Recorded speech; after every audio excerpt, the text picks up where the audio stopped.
이명웅의 4월 출연료가 화제가 된 순간 사람들이 놓친 진짜 핵심은 따로 있었다.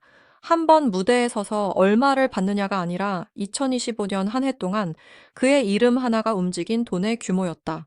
2026년 4월 13일 공개된 물고기 뮤직 감사 보고서 기준으로 이명웅에게 지급된 것으로 보이는 아티스트 용역비는 145억 6,428만 원이었다. 여기에 지분 50% 최대 주주로서 받은 것으로 추정되는 배당금 10억 원까지 더하면 단순 계산만으로도 155억 원을 넘는 금액이 나온다. 이 숫자 앞에서 4월 출연료라는 말은 더 이상 단독 뉴스가 아니다. 그것은 이명웅이라는 이름이 어떻게 하나의 거대한 수익 구조가 되었는지를 보여주는 입구에 가깝다. 더 놀라운 점은 이 돈이 우연히 터진 한 번의 대박이 아니라는 사실이다. 물고기 뮤직의 2025년 매출은 320억 1662만 원으로 알려졌다. 전년 매출 289억 2100만 원과 비교하면 약 10% 늘어난 수치다. 영업이익은 106억 2581만 원, 당기순이익은 93억 4658만 원을 기록했다. 단순히 유명한 가수가 돈을 많이 벌었다는 이야기가 아니다. 소속사 전체 매출과 이익 구조가 이명웅 한 사람을 중심으로 움직이고 있다는 점이 핵심이다. 그래서 그의 출연료를 회당 얼마라고만 말하는 순간 오히려 가장 중요한 돈의 흐름을 놓치게 된다. 그렇다면은 이 4월 출연료는 어느 정도로 봐야 할까? 과거 방송과 연예계 관계자 발언을 종합하면 이명웅의 행사비는 2022년 무렵 이미 3,500만 원에서 4천만 원 이상으로 추정된 바 있다. 이후에는 수도권 기준으로 건당 1억 원 이상을 제한받을 수 있다는 말까지 나왔지만 중요한 것은 그가 모든 행사에 나가지 않는다는 점이다. 이명웅은 무조건 많은 행사에 출연해 단기 수익을 쌓는 방식보다 콘서트와 음원 방송 브랜드 이미지를 중심으로 더 큰 판을 만드는 전략을 택했다. 그래서 진짜 돈은 행사장 무대 뒤가 아니라 팬덤이 움직이는 전체 시장 안에 있었다. 이 구조가 가장 분명하게 드러난 장면은 전국 투어 콘서트였다. 이명웅은 2025년 10월 17일 인천 송도 컨벤시아 공연을 시작으로 대구, 서울, 광주, 대전, 부산 등 주요 도시를 돌며 아임 히어로 투어를 이어갔다. 이 투어는 2026년까지 이어졌고 총 24회 공연으로 약 25만 2천 명의 관객을 동원한 것으로 알려졌다.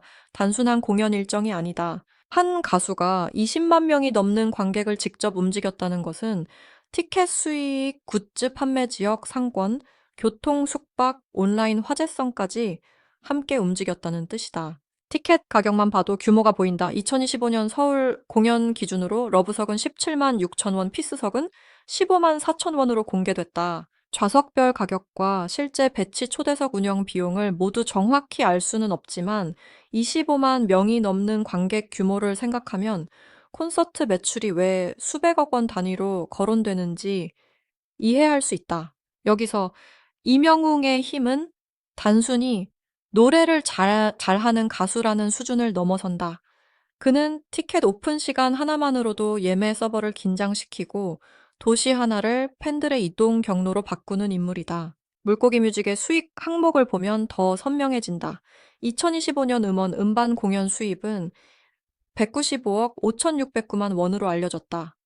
이것이 가장 큰 축이다. 많은 가수들이 방송 출연과 광고로 대중에게 노출되지만 이명웅은 팬들이 직접 지갑을 여는 영역에서 압도적인 힘을 보여준다. 콘서트 티켓 앨범 음원 공연 콘텐츠가 하나로 연결되면서 안정적인 현금 흐름을 만든다. 그래서 그의 수익은 잠깐 반짝이는 화제성이 아니라 충성도 높은 팬덤이 반복적으로 만들어내는 구조적 수익에 가깝다. 특히 눈에 띄는 부분은 미디어 콘텐츠 수익이다. 물고기 뮤직의 유튜브 등 미디어 수익은 전년 4억 7천만 원에서 2025년 67억 4,316만 원으로 크게 늘어난 것으로 알려졌다. 약 14배 이상 증가한 셈이다. 이 숫자는 매우 중요하다.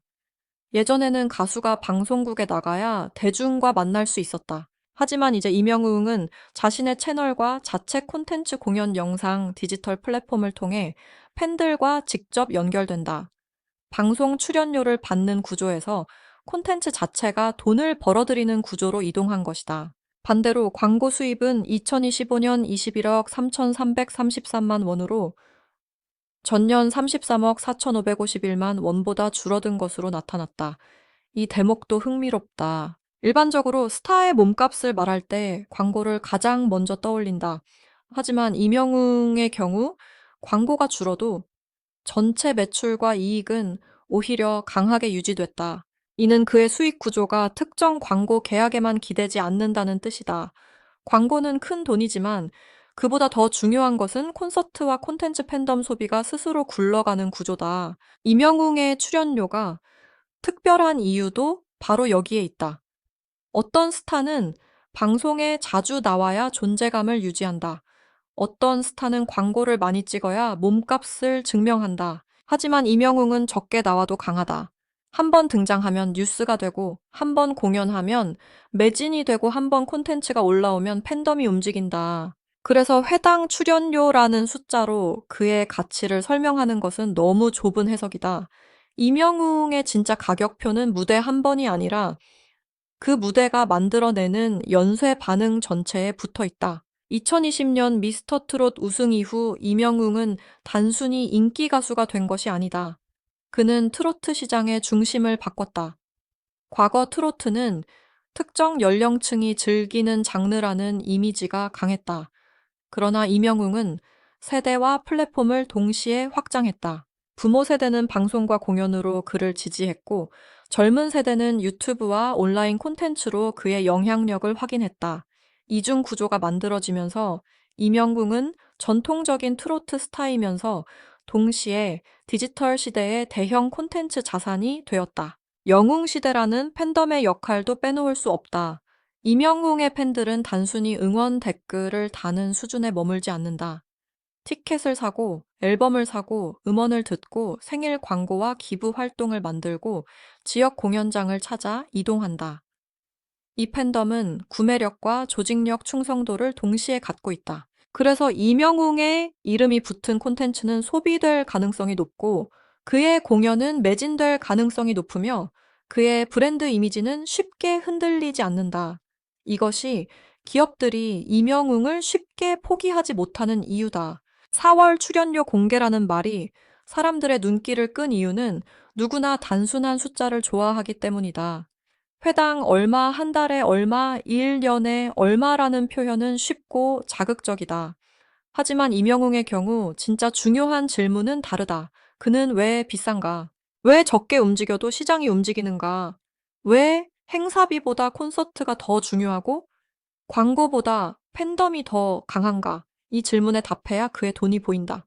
이명웅이 모든 고액 행사 제안을 받아들였다면 단기 수익은 더 커졌을 수도 있다.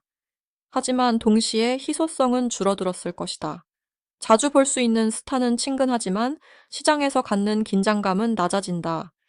반대로 이명웅은 선택적으로 움직이며 자신의 등장을 사건으로 만든다. 콘서트 일정이 공개되면은 예매 전쟁이 벌어지고 방송 출연 소식이 나오면 기사와 커뮤니티가 움직인다. 이것이 바로 고급화된 스타 전략이다. 많이 나와서 돈을 버는 것이 아니라 적절한 순간에 나와 더 큰 가치를 만든다. 물고기 뮤직의 구조도 이 이야기를 더 흥미롭게 만든다.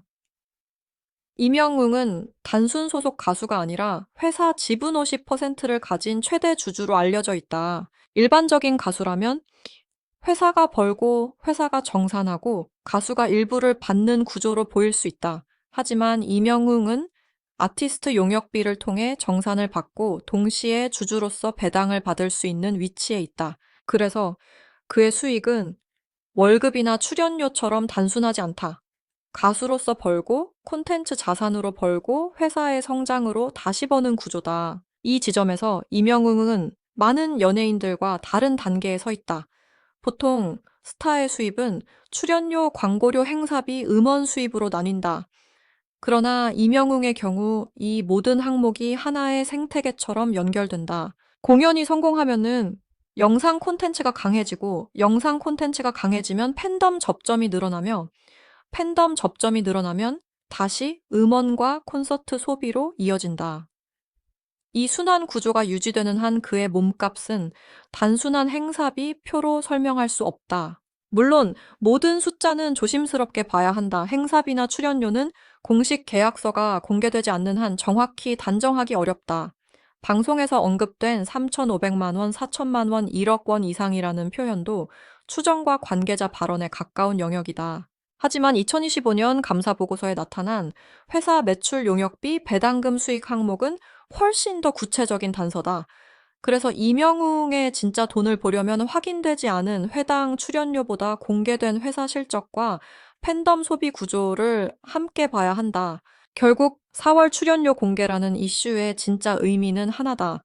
이명웅은 이제 무대 한 번의 가격으로 평가할 수 있는 가수가 아니다. 2025년 물고기 뮤직 매출 320억 원대 아티스트 용역비 145억 원대 배당금 추정 10억 원 음원과 음반과 공연 수입 195억 원대 미디어 콘텐츠 수익 67억 원대라는 숫자들이 보여주는 것은 명확하다.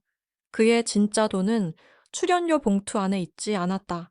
그것은 콘서트장 24회 공연을 채운 25만 명의 움직임 속에 있었고, 한 번의 티켓 오픈을 기다리는 팬들의 손끝에 있었고, 한 가수를 중심으로 회사와 콘텐츠와 시장이 함께 굴러가는 구조 안에 있었다. 그래서 이 이야기는 이명웅이 돈을 얼마나 벌었느냐로 끝나지 않는다. 더 중요한 것은 그가 어떻게 돈이 모이는 구조 자체를 바꾸었느냐다. 출연료는 눈에 보이는 숫자다. 그러나 이명웅의 진짜 가치는 눈에 보이지 않는 신뢰와 반복 소비, 그리고 팬덤의 압도적인 결집력에서 나온다.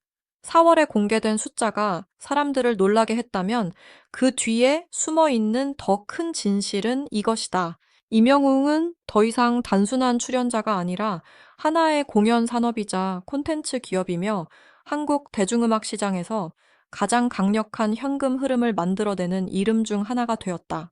여기서 한 가지 더 봐야 할 장면이 있다. 이명웅의 돈은 팬들이 단순히 열광해서 만들어진 감정적 결과가 아니라 매우 현실적인 구매 행동으로 증명된다. 2025년 9월 서울 공연 티켓 오픈 시간은 오후 8시로 공지됐다. 공연은 2025년 11월 20일, 1, 22일, 23일, 28일, 29일, 30일 총 6회로 잡혔고 장소는 서울 올림픽공원 KSPO 돔이었다. 이처럼 날짜와 장소가 공개되는 순간부터 시장은 움직인다. 팬들은 예매 시간을 확인하고 가족들은 좌석을 의논하며 온라인 커뮤니티에는 성공과 실패 후기가 쏟아진다. 한 사람의 공연 일정이 수많은 사람의 하루 계획을 바꾸는 것이다. 부산 공연도 마찬가지였다. 2026년 2월 부산 백스코 공연까지 이어진 일정은 이명웅 전국 투어의 마지막 구간으로 주목받았다. 인천에서 시작해 부산까지 이어진 흐름은 단순한 지역 순회가 아니라 전국 단위로 팬덤의 소비력이 이동한 사건이었다. 지방 공연이 열리면 해당 지역의 숙박 예약, 식당 방문, 교통 이동까지 영향을 받는다. 이명웅 콘서트가 지역 경제와 함께 언급되는 이유가 여기에 있다. 무대 위에서 노래하는 시간은 몇 시간이지만 그 공연이 만들어내는 소비의 파장은 공연 전후 며칠 동안 이어진다. 또 하나 중요한 것은 이명웅의 이미지다. 그는 자극적인 논란으로 관심을 끌기보다 꾸준한 무대와 안정적인 음악 팬을 향한 예의를 통해 신뢰를 쌓아왔다. 이 신뢰는 돈으로 바로 환산하기 어렵지만 실제 시장에서는 가장 강한 자산이 된다. 팬들은 신뢰하는 가수의 공연에는 기꺼이 돈을 쓰고 신뢰하는 가수의 앨범은 반복해서 구매하며 신뢰하는 가수의 콘텐츠는 끝까지 시청한다. 광고주 역시 바로 이 지점을 본다. 단순 인지도보다 중요한 것은 대중이 그 이름을 얼마나 안전하고 긍정적으로 받아들이는가다. 그래서 이명웅의 수익 구조는 단순히 트로트 열풍의 결과라고 보기 어렵다. 2020년 미스터 트롯 우승 이후 수많은 트로트 스타들이 등장했고 행사비와 방송 출연료가 함께 올라갔다. 하지만 시간이 지나면서 시장은 냉정하게 갈렸다. 누가 일시적인 화제였고 누가 장기적인 구매력을 가진 스타였는지가 숫자로 드러났다. 임영웅은 후제에 가까웠다. 그는 유행의 파도를 탄 사람이 아니라 그 파도가 지나간 뒤에도 계속 관객을 모을 수 있는 사람으로 남았다. 이 차이가 바로 4월 출연료 이슈를 다르게 보게 만드는 지점이다. 만약 어떤 가수가 한 달에 행사 10개를 뛰고 회당 4천만 원을 받는다면 단순 계산으로 4억 원이라는 숫자가 나온다. 겉으로는 매우 커 보인다. 그러나 임영웅의 경우 핵심은 그런 방식이 아니다. 그는 행사 개수를 늘려 숫자를 쌓는 대신 공연 하나의 규모를 키우고 콘텐츠 하나의 가치를 높이며 팬덤이 반복적으로 움직일 수 있는 구조를 만든다. 그래서 적게 움직여도 더 큰 돈이 따라온다. I'm Hero라는 이름 자체도 이제 하나의 브랜드가 됐다. 단순한 콘서트 제목이 아니라 임영웅의 세계관과 팬덤의 약속처럼 작동한다. 팬들은 그 이름을 보면 공연의 품질과 감정의 밀도를 기대한다. 이 기대가 쌓이면 다음 공연의 예매 경쟁으로 이어지고 다음 앨범의 관심으로 이어지며 다음 콘텐츠의 조회수로 이어진다. 결국 브랜드는 한 번 만들어지면 출연료보다 더 오래 돈을 벌어준다. 임영웅이 가진 진짜 자산은 바로 이 반복 가능한 기대감이다. 2025년 미디어 수익이 67억 원대로 급증했다는 점도 이 흐름과 연결된다.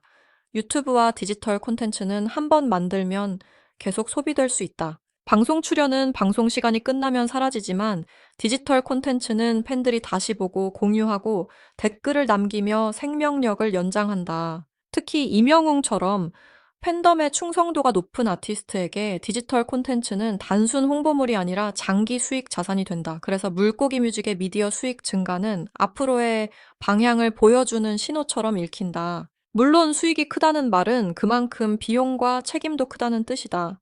대형 콘서트는 무대 설치, 음향, 조명, 영상, 경호 인력, 대관 연습, 이동, 홍보 비용이 모두 들어간다. 전국 투어 24회를 운영한다는 것은 단순히 가수가 노래만 하는 일이 아니다. 수많은 스태프와 장비 일정 관리가 정확히 맞물려야 가능한 프로젝트다. 그런데도 높은 이익과 안정적인 매출이 유지됐다는 것은 이명웅의 공연 비즈니스가 단순한 인기몰이를 넘어 이미 산업적 완성도를 갖췄다는 뜻이다. 이 때문에 이명웅의 4월 출연료 공개는 결국 사람들에게 더 큰 질문을 던진다. 한국 대중음악 시장에서 앞으로 가장 강한 스타는 누구인가? 방송에 많이 나오는 스타인가? 광고를 많이 찍는 스타인가? 아니면 팬들이 직접 돈과 시간을 들여 움직이게 만드는 스타인가? 이명웅의 사례는 세 번째 답을 보여준다. 그의 팬들은 화면 앞에서만 머물지 않고 공연장으로 이동하고 티켓을 구매하고 콘텐츠를 반복 소비한다. 이것이 바로 숫자로 증명되는 팬덤 경제다. 결국 이명웅의 진짜 힘은 희소성과 신뢰, 그리고 구매력의 결합이다. 희소성은 그의 등장을 사건으로 만들고 신뢰는 팬들을 오래 붙잡으며 구매력은 회사 실적과 공연 매출로 이어진다. 이 세 가지가 동시에 작동하기 때문에 그는 단순히 출연료가 비싼 가수가 아니라 출연 자체가 하나의 시장 신호가 되는 가수가 됐다. 어떤 무대에 서느냐, 어떤 콘텐츠를 공개하느냐, 어떤 도시에서 공연하느냐가 모두 뉴스가 된다. 이것이 평범한 인기와 압도적인 영향력의 차이다. 따라서 이 이야기를 한 문장으로 정리하면 이렇다. 이명웅의 4월 출연료는 사람들의 호기심을 끌기 위한 표면의 숫자였고, 진짜 돈은 물고기 뮤직의 320억 원대 매출과 145억 원대 용역비, 10억 원, 배당 추정, 195억 원대 공연과 음반 수익, 67억 원대 미디어 수익이 보여준 거대한 구조 안에 있었다. 무대 위 한 곡의 가격보다 더 무서운 것은 그 한 곡을 듣기 위해 전국에서 움직이는 팬들의 힘이었다.